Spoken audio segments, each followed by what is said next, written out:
The Swiss Family Robinson by Johann David Wyss. Chapter 17. I rose early, and descended the ladder, a little uneasy about my kangaroo, and found I was but just in time to save it, for my dogs had so enjoyed their repast on the entrails, which I had given them the night before, that they wished to appropriate the rest. They had succeeded in tearing off the head which was in their reach, and were devouring it in a sort of growling partnership. As we had no storeroom for our provision, I decided to administer a little correction as a warning to these gluttons. I gave them some smart strokes with a cane, and they fled howling to the stable under the roots. Their cries roused my wife, who came down, and though she could not but allow the chastisement to be just and prudent, she was so moved by compassion that she consoled the poor sufferers with some remains of last night's supper.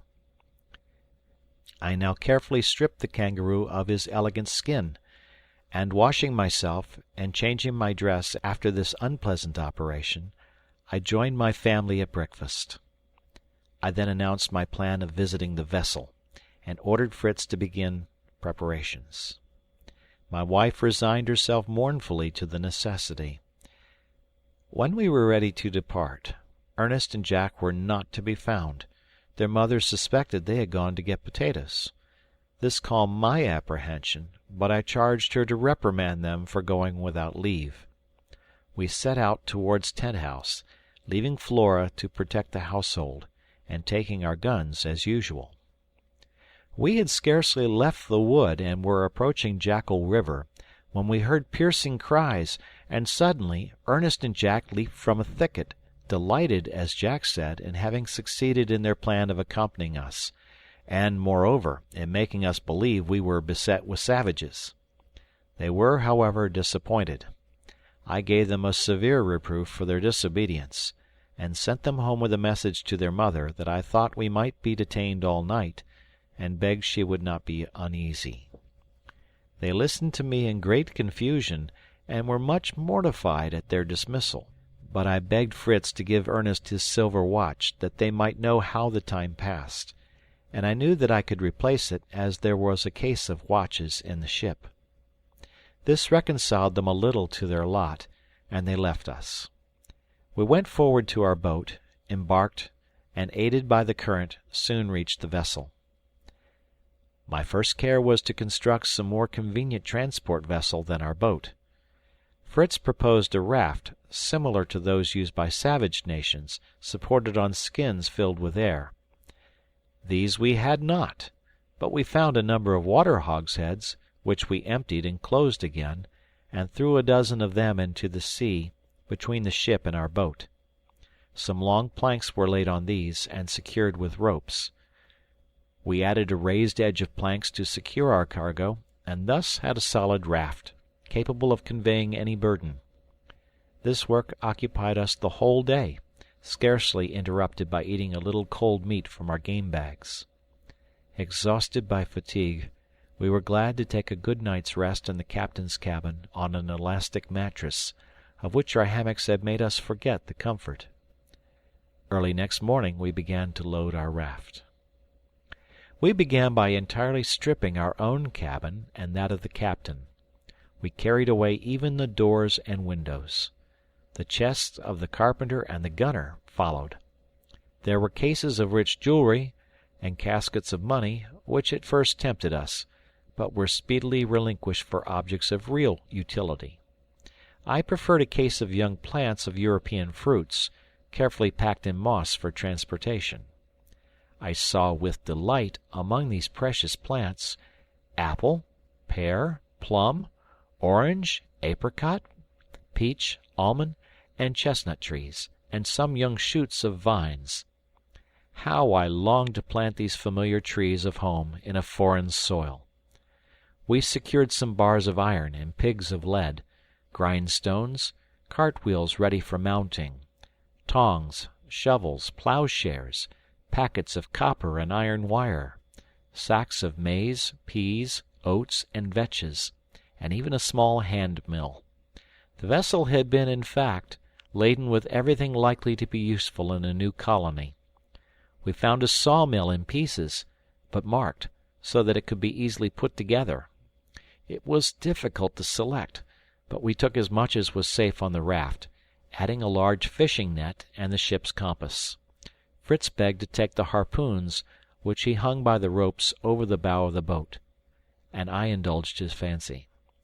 We were now loaded as far as prudence would allow us, so, attaching our raft firmly to the boat, we hoisted our sail and made slowly to the shore. End of chapter 17. Chapter 18. The wind was favorable, but we advanced slowly, the floating mass that we had to tug retarding us. Fritz had been some time regarding a large object in the water. He called me to steer a little towards it, that he might see what it was. I went to the rudder and made the movement. Immediately I heard the whistling of the cord, and felt a shock, then a second, which was followed by a rapid motion of the boat. "We're going to founder!" cried I. "What's the matter?" "I've caught it!" shouted Fritz. "I've harpooned it in the neck. It is a turtle." I saw the harpoon shining at a distance, and the turtle was rapidly drawing us along by the line. I lowered the sail, and rushed forward to cut the line, but Fritz besought me not to do it. He assured me there was no danger, and that he himself would release us, if necessary. I reluctantly consented, and saw our whole convoy drawn by an animal whose agony increased its strength. As we drew near the shore, I endeavored to steer so that we might not strike and be capsized. I saw after a few minutes that our conductor again wanted to make out to sea. I therefore hoisted the sail, and the wind being in our favour, he found resistance vain, and tugging as before, followed up the current, only taking more to the left towards Falcon's Nest, and landing us in a shallow, rested on the shore. I leaped out of the boat, and with a hatchet soon put our powerful conductor out of his misery. Fritz uttered a shout of joy and fired off his gun, as a signal of our arrival. All came running to greet us, and great was their surprise, not only at the value of our cargo, but at the strange mode by which it had been brought into harbour. My first care was to send them for the sledge, to remove some of our load without delay, and as the ebbing tide was leaving our vessels almost dry on the sand, I profited by the opportunity to secure them. By the aid of the jackscrew and levers, we raised and brought to the shore 2 large pieces of lead from the raft. These served for anchors, and, connected to the boat and raft by strong cables, fixed them safely. As soon as the sledge arrived, we placed the turtle with some difficulty on it, as it weighed at least 300 weight. We added some lighter articles, the mattresses, some small chests, etc., and proceeded with our first load to Falcon's Nest in great spirits. As we walked on, Fritz told them of the wondrous cases of jewelry we had abandoned for things of use. Jack wished Fritz had brought him a gold snuff-box to hold curious seeds, and Francis wished for some of the money to buy gingerbread at the fair. Everybody laughed at the little simpleton, who could not help laughing himself when he remembered his distance from fairs. Arrived at home, our first care was to turn the turtle on his back, to get the excellent meat out of the shell. With my hatchet I separated the cartilages that unite the shells. The upper shell is convex, the lower one nearly flat. We had some of the turtle prepared for dinner, though my wife felt great repugnance in touching the green fat, notwithstanding my assurance of it being the chief delicacy to an epicure. We salted the remainder of the flesh, and gave the offal to the dogs.